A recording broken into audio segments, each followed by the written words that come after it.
Gusto ko lang po magpasalamat kay Ma'am Evelyn Balonso. Ma'am, ito na po yung binili kong tumbler para sa anak ko. Grade 10 na po kasi siya. Nagpapasalamat po ako sa binigay nyo sa akin. Napakalaking tulong po nito sa akin. Thank you po. Mag-unboxing tayo. Ito po.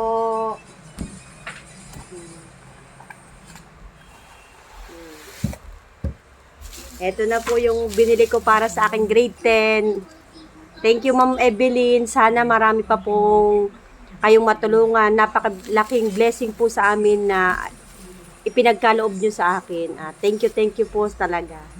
Sana po hindi po kayo magsawang tumulong sa mga nangangailangan. Bless po talaga kami na nakilala namin kayo. Salamat po sa inyong kabutihan. Thank you, Madam Evelyn. God bless po.